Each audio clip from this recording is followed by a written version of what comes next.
Itu kan hanya klaim ya. Iya. Klaim si A sana suci, klaim si B sini suci. Bagi saya kan suci itu goib. Jadi tanpa bentuk, tanpa rupa.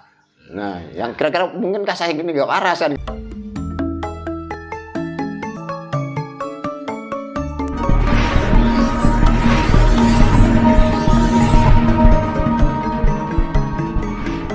Nah, barangkali ada pesan-pesan untuk pesan-pesan belum ke sana, biar paham seperti itu loh Pak. Nah, pesan-pesan untuk saudara-saudara kita, sahabat-sahabat kita itu kalau memang mau berangkat haji silahkan, monggo kan gitu. Tapi lebih nyamannya, lebih puasnya kalau pembekalan dari sini sudah lengkap, kesannya sudah ada. Artinya tentang pencarian jati diri.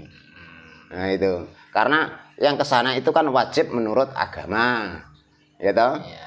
Kalau tentang jati diri kan wajib untuk pribadi.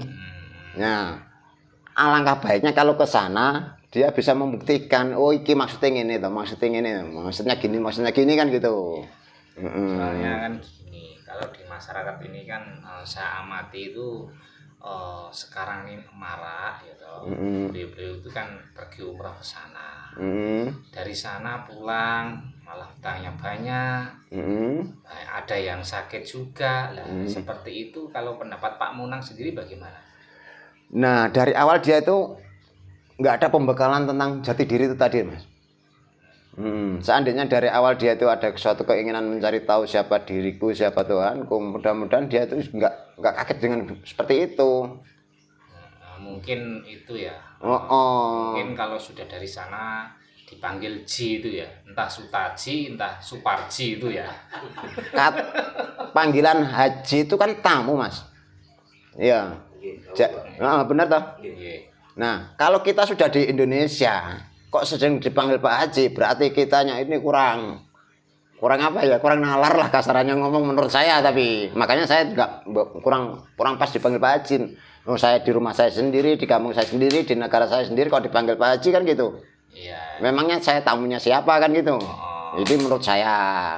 Iya, soalnya gini Pak. Kalau kita sendiri kan orang Islam ya. Jadi kadang-kadang kalau saya mendengar ceramah-ceramah itu kan mengklaim bahwa di sana itu kan tanah suci. Lah, apa tanah kita ini enggak suci kan? Kadang-kadang dalam hati kita itu kurang sepakat. Kita ini kan cari makan juga di sini toh, lahir di sini ya toh. Ya cari makan hari-hari di sini, tapi kok mengagung-agungkan tanah yang di sana yang dikatakan suci itu bagaimana menurut Pak Munang? Nah, itu kan klaim bagi yang mengatakan tanah sana suci. Nah, apa ya salah kalau ada pihak lain mengatakan tanah sini suci? Sedangkan suci itu sesungguhnya goib, tanpa wujud, tanpa warna kan gitu. Nah, sekarang yang kira-kira waras itu yang mana kan itu? Berarti gitu ya. Ya, menurut saya loh, Mas. Ya, saya sudah paham. Berarti yang kurang waras itu yang kesana gitu lah. Ya nggak tahu, saya nggak bisa ngomong. Mungkin yang kurang waras itu siapa, termasuk ya mungkin bisa jadi saya sendiri yang kurang waras kan itu. Itu kan hanya klaim ya. Klaim si A sana suci, klaim si B sini suci. Bagi saya kan suci itu goib. Jadi tanpa bentuk, tanpa rupa.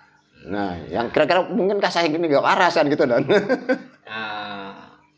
Saya mendengar kemarin percakapan itu bahwa Pak Munang ini ada keinginan untuk alangkah indahnya kalau kita itu tahu leluhur kita sendiri.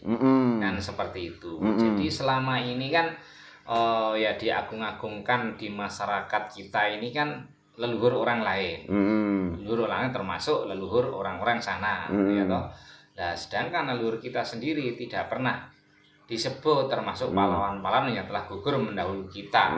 Kita ini kan sekarang ini tinggal menerima enaknya saja. Nah, ini menurut Pak Munang, ini bagaimana pemahaman untuk meluruskan semua ini? Nah, kalau kita paksakan dengan pendapat saya kan nggak bisa, Mas. Ya, ini menurut jenengan bisa, ya? Makanya saya menggunakan cara saya sendiri, saya jalani sendiri. Misalkan suatu contoh dengan bahasa salamnya adalah rahayu sagung dumadi wujud kanthi slamet sekabiane. Ini kan setidak-tidaknya saya masih bangga dengan leluhurku. Ya. Karena bahasa-bahasa itu dimunculkan leluhurku kan gitu. Ya. Jadi namanya salam itu adalah ucapan selamat. Pengharapan selamat kan gitu. Ya apa salah dengan bahasa yang saya sampaikan? Kan gitu. Jadi ini Pak Monang ya. Jadi kan setelah saya mendengarkan via telepon dan lain sebagainya kan Pak Monang ini dalam hati sanubari yang paling dalam ini alangkah indahnya kalau kita semua itu kembali ke ajaran pribadi, ajaran ke dalam lah, ke dalam, bukan keluar. Jadi kan istilah masyarakat sekarang kan kita itu diwajibkan untuk menyembah. Sedangkan menyembah itu kan keluar. Manembah ke dalam. Manembah ke dalam, gitu. Kalau kita menyembah, siapa yang disembah? Tidak ada yang disembah, ya toh? Nah, kalau manembah kan ke dalam, kita bisa merasakan kan seperti karena itu, Pak. Ada sang hidup di dalam diri kita kan itu. Yang hidup kan bukan lain hanya Tuhan itu sendiri yang hidup. Dan dari kata-kata murtad itu kan menurut Pak Monang kan menghilangkan kemelekatan. Ya? Ketoksitan gitu, kemelekatan ya toh. Jadi gini Pak, alangkah indahnya kalau kita bisa murtad total ya Pak ya. Kan seperti itu. Jadi kalau saya amati Pak Monang ini semakin murtad, semakin enak, semakin nyaman gitu ya Pak ya. Tergantung murtadnya gimana kan gitu. Lah ya kan menghilangkan kemelekatan ya Pak ya. Makanya kan kalau saya lihat Pak Monang ini orangnya ini ya orang bejaji ya Pak. Tapi kok iso nondi-nondi ya kok duwe. Doncak lebajangan ya ora kon merusak. Nah, niku lho maksudnya intinya kan ngoten. Jadi untuk nah ini kalau belum pernah ketemu Pak Monang ya, ini ada di channel Surya Alam ini sekarang ini Pak Monang asli Pak Monang. Jadi semakin murtad ya, tak? Menurut versi Pak Monang kan menghilangkan kemelekatan. Semakin ada isian gitu kan ya. Nah, buktinya loh tadi saya amati kan sebentar itu Pak Monang itu via telepon isinya uang gitu tuh. Ada lagi telepon ini isinya juga uang. Alangkah indahnya kalau kita bisa meniru jejak Pak Monang kan. Semakin kita menghilangkan kemelekatan yang dalam kemasan bahasa murtad tadi ya. Kan ya semakin enak juga hidup, merdeka kan gitu ya. Soalnya versi kata murtad versi masing-masing ya. Iya, masing-masing. Jadi seperti dasar kita kan Pancasila Pak ya. Jadi di situ juga kan tidak ada kata-kata agama, tapi kan ketuhanan satu. Jadi ini sepakat enggak Pak Monang tanpa beragama tapi bertuhan? Nah, sekarang gini Mas ya. Ini kan dasar negara kita adalah ketuhanan yang Maha Esa.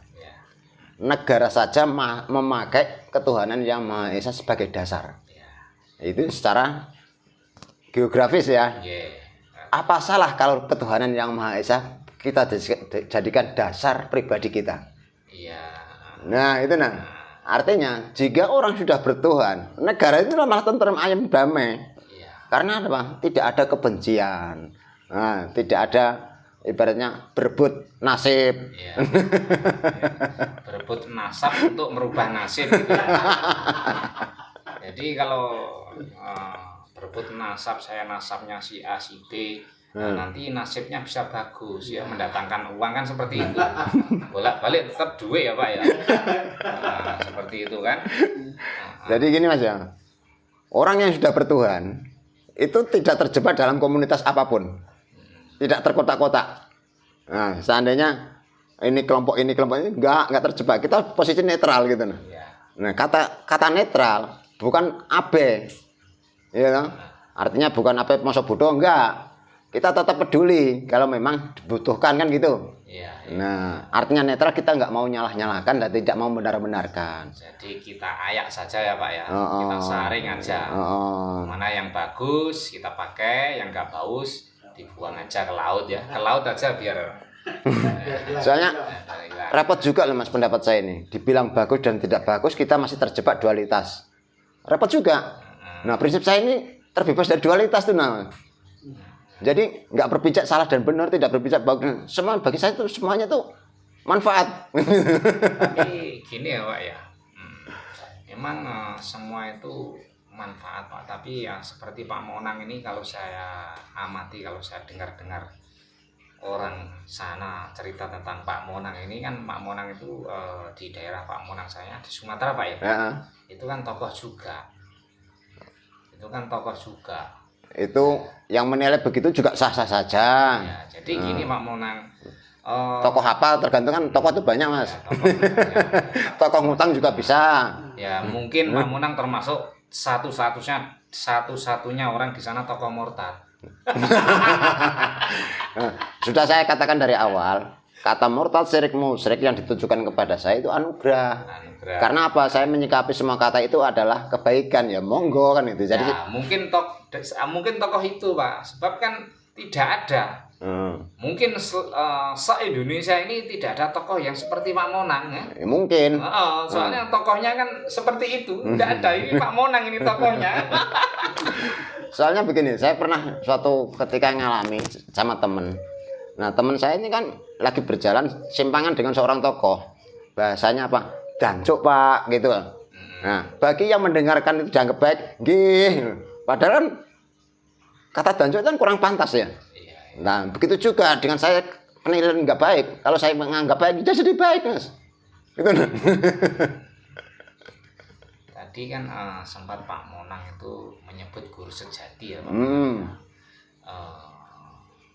Sebenarnya guru sejati itu sendiri siapa sih Pak Monang? Nah, guru sejati. Kalau ingin paham dan mengerti jati diri, harus berguru dengan guru sejati. Karena sang sejati itu dah Sang Maha Kuasa itu sendiri. Guru sejati ada di mana? Ya ada di telenge ati cara Jawa. Gitu.